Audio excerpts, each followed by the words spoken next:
Hey, the shop's empty. Guess I should open up the old closet. You really thought it would be that easy? I told you already, the cabinet's off limits.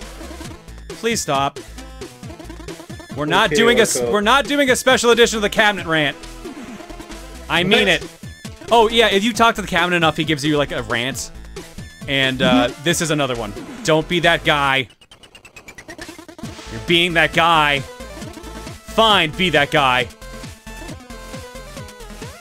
10, 9, 8, 7, 6, 5, 4, 3, 2, 1. Crazy how countdowns give the feeling something's about to happen, huh? But yeah, I got nothing. If you're hoping for something special, just give up the cabinet thing already. The cool stuff is up ahead. Did I ever tell you about the guy who stayed late on a Friday night and started writing optional dialogue to add comedic value for those who will bother looking? Imagine reading his ramblings. By the way, if you feel like the cabinet thing is overdone at this point, I agree, but it's totally on you for keeping on trying to open it.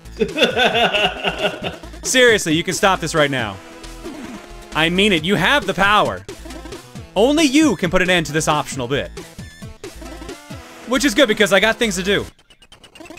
If I repeat the same thing 3 times, will you think I'm out of flavor text? We're done here. We're done here. We're done here. I can't believe you. Why won't you move on to something productive? Like maybe advancing the quest you're supposed to care about? But he totally clued you in there's gonna be a fake out. Yeah. I'm not gonna lie though, when the time comes, opening that cabinet will blow your mind. And I'm confident in saying this, even though I know you will be expecting a surprise. So how do you surprise someone who's expecting a surprise? With a meta plot twist, that's how.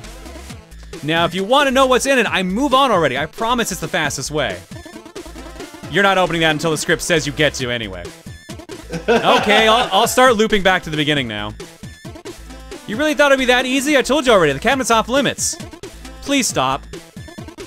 Come on, that was a good trick. How are you still trying to open this? Oh, that says come. I saw it said come one. That's a spelling error. I thought you would give up when it looked like I was looping. If you keep doing that, you'll have to sit through a boring tirade. It will be boring and philosophical, and I'll even remove your ability to skip what I'm saying. Fine. Oh, no. Here's some insights from Jordan the Wise for you. Life is going to come at you hard, so there are a few things you should know. Most important of all is realizing that you have something to offer the world. But in order to do that, you first need to sort yourself out. Lending your ear to the lessons contained in stories of old is not a bad place to start. You see, as human conscience grew in knowledge, it's equally grew in arrogance. We seem to be at this point where the value of stories is lost on us all. Not really caring about morals anymore, we're simply looking to be entertained. But their power on our subconscious is by no means hindered by our intellectual pride. Stories send a clear message to our being, and that, when told properly, can offer guidance in how to live our lives, impacting us in ways we sometimes don't even notice.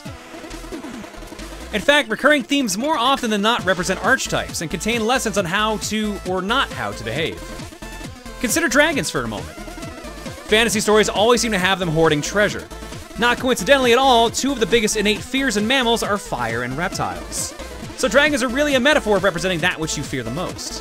Now, why would an immortal fire-breathing reptile care to sleep on a pile of gold? The answer can be read between the lines. The treasure you seek is guarded by your greatest fear. Don't get me wrong, the pile of gold is as much a metaphor here as the mighty beast that doesn't even exist. Find your dragon and slay it, then your treasure will be revealed.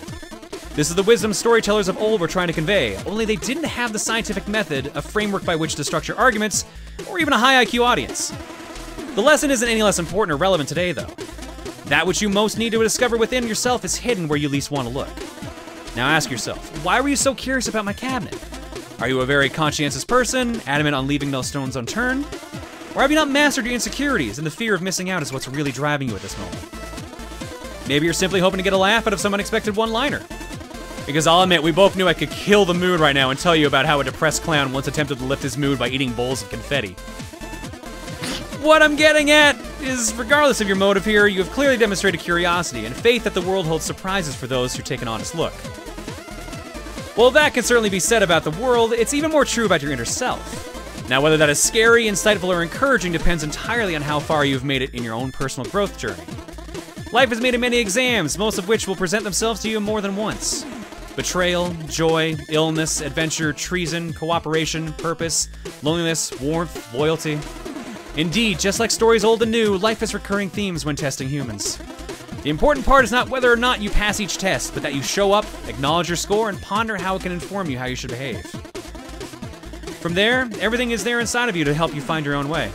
Who knows, the underlying meaning of the messenger's story might even hit you eventually. But for now, let's get back to your adventure. You really thought it would be that easy? Alright, there we go.